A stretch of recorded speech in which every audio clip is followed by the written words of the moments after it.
concernant des dispositions à travers lesquelles il y avait des dispositions particulières pour l'élection du président de la République, à travers lesquelles il était dit que la Cour constitutionnelle est allée au-delà de ce qui est prescrit dans la Constitution parce qu'elle avait déterminé une condition qui n'était pas prévue par la Constitution.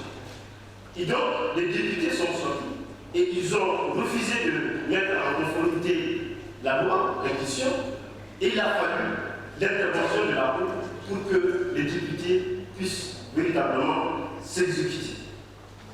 Également, les députés ont réussi à des moments donnés à ajourner l'examen des projets de loi qui leur ont été soumis par le gouvernement.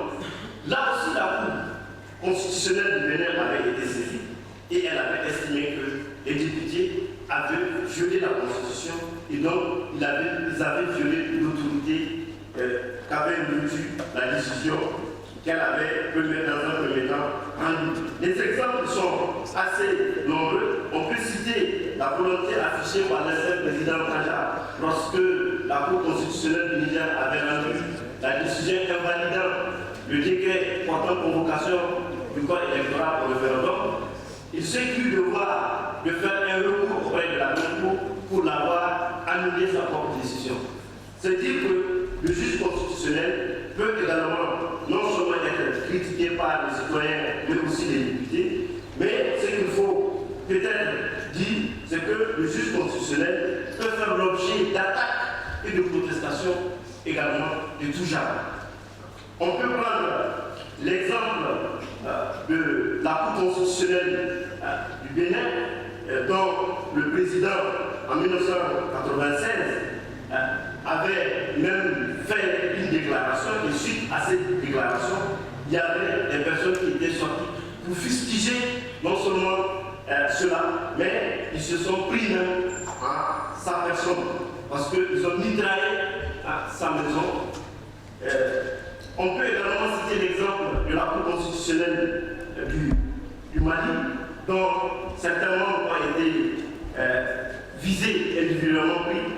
On peut citer l'exemple de la Cour constitutionnelle également du Niger, pour laquelle les acteurs politiques avaient sorti un livre blanc pour critiquer les décisions qu'elle avait également rendues. Tout cela rend compte véritablement de la diabolisation et des menaces qui pèsent sur le régulateur des institutions de la République. Madame le professeur, je voudrais terminer en disant que le juge constitutionnel est investi d'une fonction singulière de régulation de l'équilibre du système démocratique, mais qui doit protéger le régulateur. Et donc, vous aussi, vous avez un pouvoir. Je pense que la régulation et ce pouvoir, il est sans borne. Et je crois qu'il n'y a personne pour vous réguler. Je vous remercie.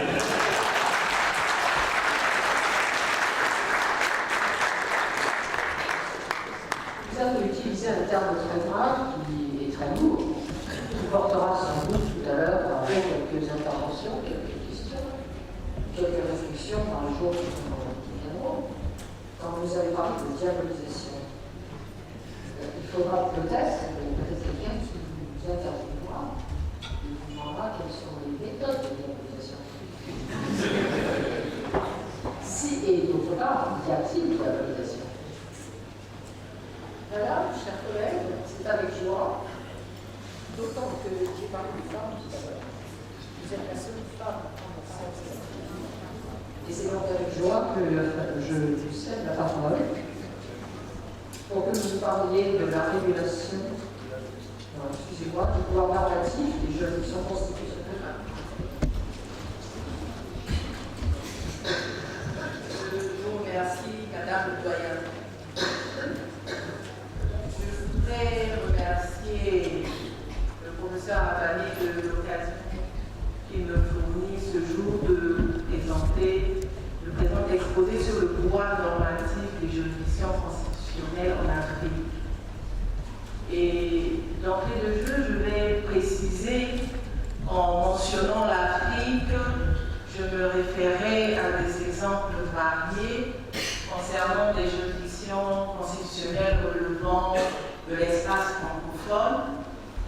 ne manquerai pas aussi de mentionner l'exemple de la Cour constitutionnelle sud-africaine, qui est une juridiction qui est méconnue et dont la jurisprudence atteste indéniablement de l'existence de pouvoir normatif.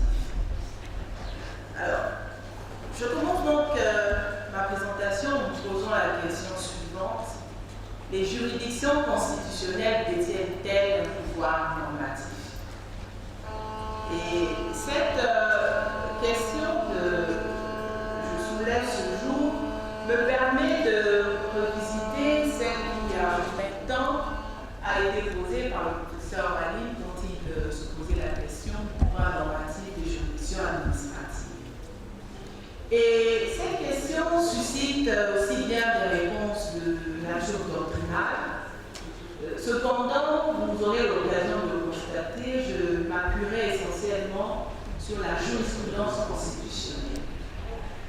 Cependant, au point de vue doctrinal, nous constatons qu'il existe trois principales réactions qui consistent pour le premier courant à soutenir que les juridictions constitutionnelles ne détiennent qu'un pouvoir normatif, car la politique au prétoire est une chose détestable à tous égards. Simplement, cette option s'explique par cette longue défiance, cette hantise anti-juridictionnelle que l'on observe notamment dans les États de tradition romano-germanique. Et dans ces systèmes, le juge ne fait qu'appliquer la loi. Il n'est que la bouche qui prononce les paroles de la loi. Donc, le pouvoir d'interprétation revient en dernier ressort au corps législatif. Il en résulte la minoration des pouvoirs du juge ainsi que celle de la jurisprudence. Le second courant est plutôt favorable au pouvoir normatif du juge constitutionnel et déjà à le maître de Vienne lorsqu'elle s'aime considérer que le juge est un législateur négatif.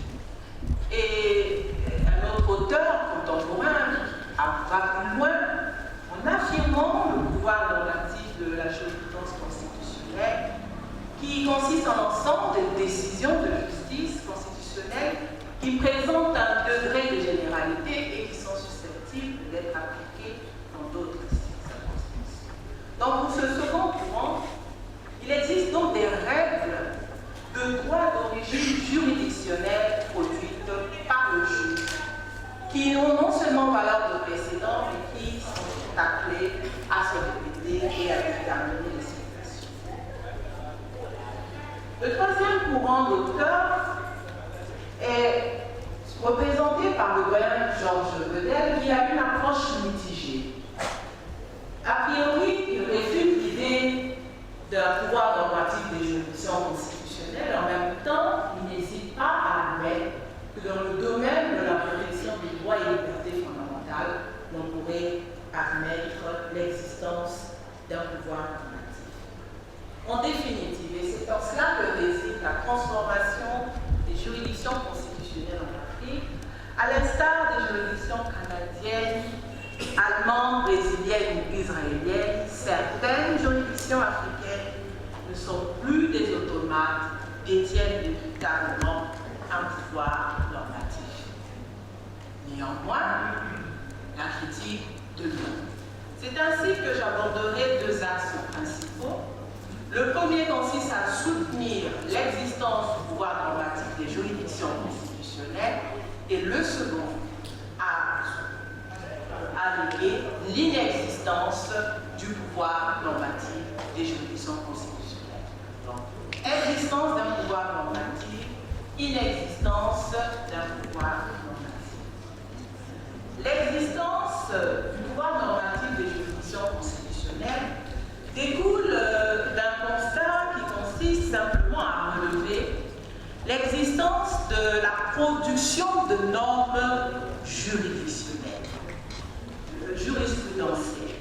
Et ces normes jurisprudentielles ont pour effet de produire des normes de nature constitutionnelle, et je peux citer l'exemple de normes constitutionnelles produites par le juge, comme certains parmi vous connaissez le principe du consensus national qu'on retrouve dans la jurisprudence béninoise, mais je peux aussi mentionner le principe Ubuntu qu'on retrouve dans la jurisprudence de la Cour constitutionnelle sud-africaine, qui est une véritable création prétorienne du juge. Le juge produit aussi des normes de nature législative. Et ces normes de la nature législative sont produites de manière directe, en ce sens que le juge n'hésite pas à réécrire directement la loi, mais le juge peut aussi produire des normes législatives de manière indirecte, en ce sens qu'il laisse un délai, et c'est le cas une fois de plus en République sud-africaine, il laisse un certain délai au pouvoir législatif pour qu'il puisse modifier la législation. C'est donc une invitation qui lui est adressée afin de modifier la loi. Le pouvoir de réécriture des normes législatives porte aussi sur les omissions législatives anticonstitutionnelles. En ce sens qu'il existe une jurisprudence très dynamique de la Cour constitutionnelle sud-africaine qui consiste à soutenir que le silence de la loi est un motif d'inconstitutionnalité.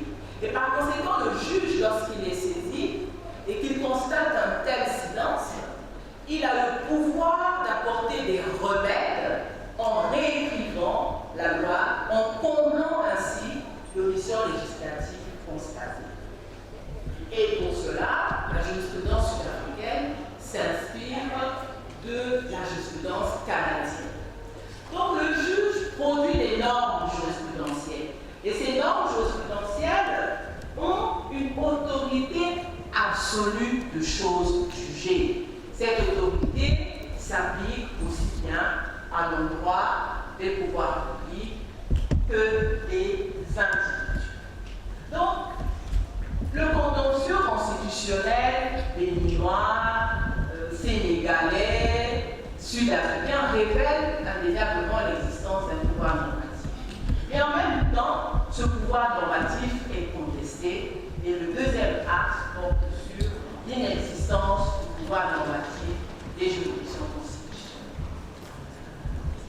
Il est évident que la contestation de l'existence des normes jurisprudentielles repose d'abord sur le fait que, dès le départ, il y a l'exclusion de tout pouvoir normatif du juge. Parce que si l'on revient à l'histoire et sous le contrôle de Mme Le Doyen, on est passé d'un état de justice où, dans un système juridique embryonnaire, la jurisprudence était une source de droit, à un état légal qui a exclu, a écarté la jurisprudence parmi les sources du droit et de l'état légal à l'état de droit. Et cette évolution dont le tournant correspond à la Révolution française va dans le sens de la délégation du pouvoir normatif aux juridictions constitutionnelles. Et par conséquent, ce juge constitutionnel n'a qu'une compétence d'attribution qu'il reconnaît dans les différentes affaires que nous avons examinées et qui ne vont nullement dans le sens d'un pouvoir normatif. Donc, compétence d'attribution, volonté délibérée de ne pas reconnaître un pouvoir normatif au juge constitutionnel. En même temps, l'examen de ce contentieux nous révèle que la seconde explication de l'absence de pouvoir normatif du juge constitutionnel en Afrique découle de la contestation des partenaires du juge constitutionnel. Mon collègue Naré a évoqué un certain de ces aspects, mais je voudrais simplement dire que cette contestation que l'on observe au niveau interne, qui peut être le fait du pouvoir exécutif, on a l'exemple du Sénégal, on a l'exemple du Bénin, qui peut être le fait du pouvoir législatif ou du pouvoir judiciaire avec la célèbre affaire Andasso, où nous voyons l'opposition entre la Cour constitutionnelle béninoise et la Cour suprême béninoise, mais surtout, cette contestation peut être le fait des partenaires externes Et il s'agit ici d'une évolution majeure. Je voudrais ici me référer à la position de la Cour de justice de la CEDEAO, qui, après avoir été très timide dans le contentieux qui a opposé les parlementaires togolais à l'État togolais concernant leur révocation, la Cour de justice de la CEDEAO va par la suite faire preuve d'audace dans le contentieux qui va l'opposer à l'État burkinabé. La législation burkinabé, la législation électorale de type discriminatoire a fait l'objet d'une contestation au niveau de la Cour de justice de la CEDEAO.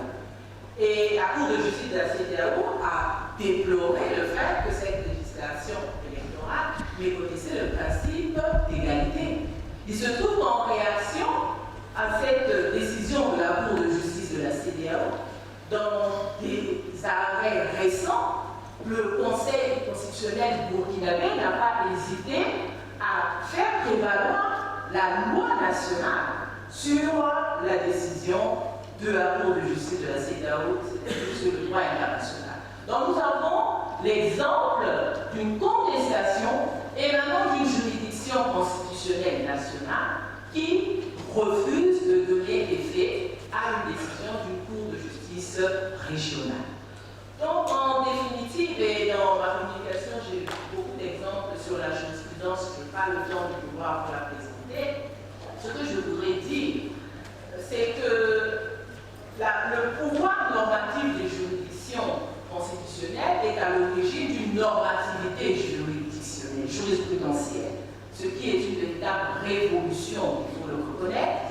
L'on peut soutenir que véritablement la Constitution, comme le disait un éminent constitutionnaliste français, est devenue une charte jurisprudentielle des droits et libertés.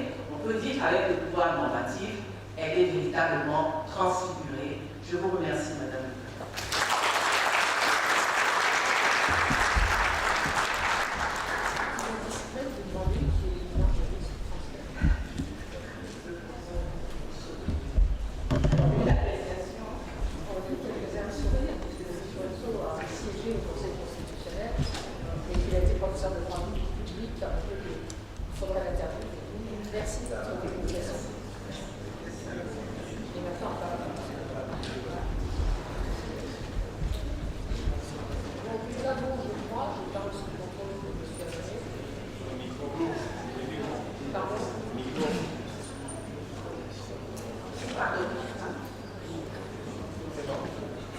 Donc nous avons maintenant, je passe sous le contrôle, quelques instants pour échanger.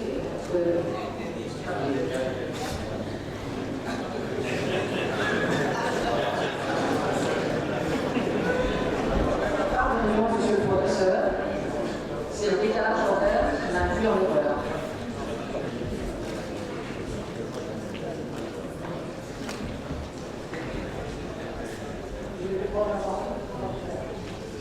Merci, Madame le doyen, de me donner la parole. Merci au CERCAF et à tous ses dirigeants d'organiser ces alertes scientifiques. Mesdames, Messieurs, notre réflexion va porter sur un thème de curiosité, le citoyen et le gouvernement du droit constitutionnel. D'entrée de jeu, j'aimerais souligner que tous les arts ont créé leur merveille, mais l'art de la politique n'a créé que des monstres. Pourquoi je le dis? Figurez-vous bien, dans l'Antiquité grecque et ensuite latine, il fallait rendre grâce tous les jours d'être des hommes libres et non esclaves, d'être des juifs et non barbares, d'être des hommes et non femmes, d'être citoyens et non métèques, c'est-à-dire étrangers. C'est cet ordre de fait qui a amené l'émergence d'un ensemble de règles et de connaissances relatives à ces règles ayant pour objet d'encadrer la vie politique. Le droit constitutionnel est donc apparu comme ces règles qui encadrent au plus haut niveau la régulation étatique et ces règles encadrent la manière dont le pouvoir s'acquiert, s'exerce et se transmet dans l'État, ainsi que les relations entre les gouvernants et les gouvernés. Dans sa triple dimension institutionnelle, normative et substantielle, le droit constitutionnel apparaît aujourd'hui comme une discipline de prestige, une discipline de couronnement, parce que c'est cette discipline qui a sorti l'individu des décombres de l'état de nature pour en faire un citoyen dans la société politique. Le droit constitutionnel a conféré à l'individu ce statut éminent de citoyen qui fait de lui un membre de la communauté politique, titulaire des droits et soumis à des devoirs, au même titre que les autres.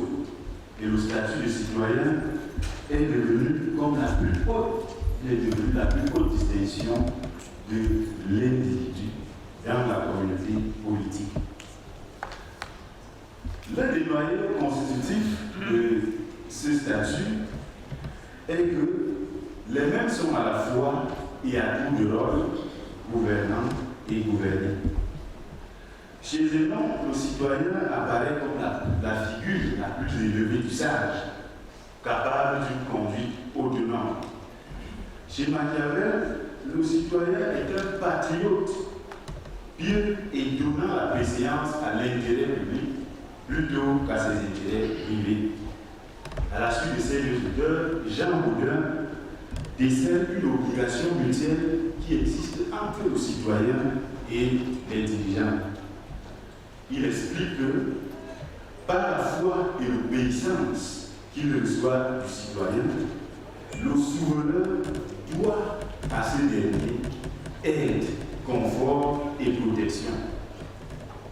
Et au fil des siècles, le statut de citoyen est d'abord devenu civil, il est devenu politique et il est enfin devenu social. Il ne serait donc pas excessif d'affirmer aujourd'hui que le droit constitutionnel a tout donné aux citoyens et le citoyen lui doit tout ce qu'il est devenu dans la société politique. Et dans l'approche pragmatique et utilitaire qui est la nôtre désormais, ce doit être considéré volontiers comme un instrument de libération des individus du joug de la domination, et cet instrument qui a été conçu puis ouvragé grâce au génie et à l'habileté des philosophes, des monarchomaques et des constitutionnalistes pour piloter la société politique.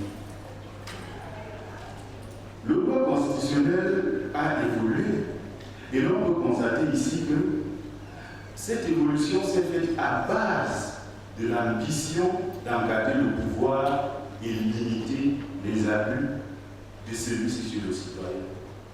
Et l'objet de notre réflexion est de rechercher comment, dans une démarche inverse, l'évolution du droit constitutionnel peut être déclenchée à partir du bas, c'est-à-dire par référence aux préoccupations propres du citoyen.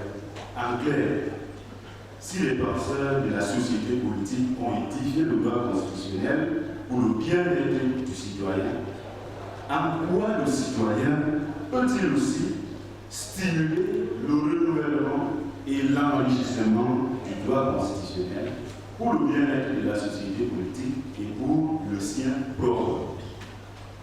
Cette posture est à la fois militante parce que nous pensons que c'est le citoyen qui détient les clés de la vie politique et du devenir de la société politique dans une démocratie.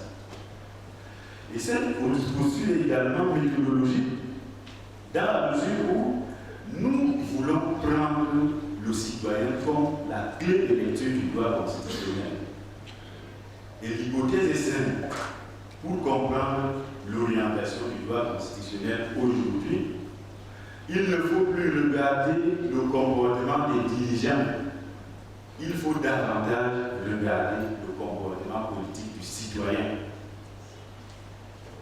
Et c'est cette considération qui nous amène à penser que si le citoyen est le paradigme de compréhension du droit constitutionnel, cela peut être vérifié à travers deux idées forces. D'abord, le renouvellement des piliers du droit constitutionnel pour le citoyen, et ensuite le renouvellement du levier du droit constitutionnel par le citoyen. Qu'est-ce que nous entendons par renouvellement des piliers du droit constitutionnel? Idée simple, nous considérons comme pilier du droit constitutionnel l'appareil étatique et le citoyen lui-même. Et cela étant dit, nous constatons que le droit constitutionnel a évolué à travers ces deux piliers, dans la mesure où il y a d'une part la transformation de l'appareil étatique et d'autre part la diversification de la citoyenneté. Transformation de l'appareil étatique, c'est une idée qui peut se vérifier à travers deux petits arguments. Le premier argument est que les États africains, dans leur immense majorité, avaient adopté la forme unitaire et ils s'opposaient de toute évidence à tout ce qui pouvait être contraire à l'unité nationale. Voilà pourquoi ces États ont banni les questions de décentralisation à l'indépendance et les chefferies traditionnelles. Pas un bannissement dans la mesure où ces institutions n'existaient pas, mais ces institutions ont connu un recul parce qu'il fallait préserver l'unité nationale. Mais avec le retour de la démocratie, il s'est opéré une restauration de la décentralisation. Voilà comment l'appareil étatique est à nouveau transformé. Avant l'indépendance, il existait bien la décentralisation. Au Cameroun, dans les années 20, le Cameroun anglophone avait des collectivités locales. Et le Cameroun francophone, dès les années 40, avait des collectivités locales. Mais de 60 à 74, ces collectivités ont été mises en paix. Et nous remarquons que c'est justement avec la transition démocratique que la décentralisation a été réinstaurée dans la vie politique. Et cela participe de revendications du citoyen. Pourquoi? Parce que, d'abord, objectivement, on crée une collectivité locale parce qu'on veut prendre en compte les intérêts spécifiques d'une collectivité installée sur une portion du territoire. C'est ça la base de la décentralisation. Et les constitutions africaines ont renouvelé le phénomène de décentralisation, allant même jusqu'au régionalisme. À partir de ce moment, l'on peut également avancer que la décentralisation participe de la restructuration de l'appareil étatique d'un point de vue subjectif, parce que au Cameroun, par exemple, il s'est avéré que l'option d'un État décentralisé, d'un État militaire décentralisé, en 1996, est la prise en compte des revendications des anglophones qui réclamaient le fédéralisme. Si nous sortons du Cameroun, nous verrons qu'au Niger, par exemple, la décentralisation a été un mécanisme de cooptation des rebelles Touaregs. On a estimé que leur revendication était basée sur la quête d'une reconnaissance et aussi la quête d'une affirmation sur leur terroir.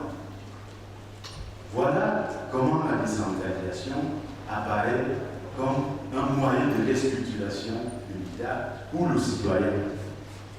Et maintenant, les chefferies traditionnelles, elles ont été réhabilitées après avoir été considérées comme des institutions qui empêchent l'affirmation de l'unité nationale. Il était reproché aux chefferies traditionnelles d'avoir servi les intérêts des colons à cette époque et qu'à l'indépendance, elle voulait affirmer des coutumes qui n'avaient plus lieu d'être.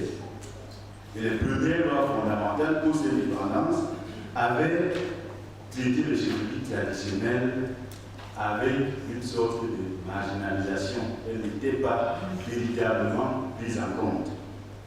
Pourtant, des études ont montré que ce sont des institutions de loi publique. Nous avons la thèse du docteur Léon Croyer au Cameroun qui a montré que les chevaliers traditionnels dans la région de l'Ouest sont des institutions de loi publique. Et l'État du Cameroun a toujours été constant dans sa volonté de contrôler ces chevaliers. Leurs rapports sont marqués par les crises. Le contentieux de désignation des chefs traditionnels au Cameroun est abondant.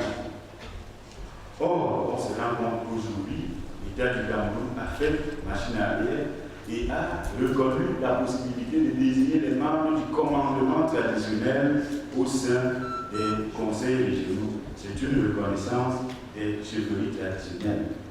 Et aujourd'hui, il apparaît que ces institutions sont capables de suppléer le gouvernement là où ses moyens d'action sont limités. Notamment aujourd'hui, dans la lutte contre Boko Haram, les chefferies traditionnelles sont les relais essentiels de l'administration.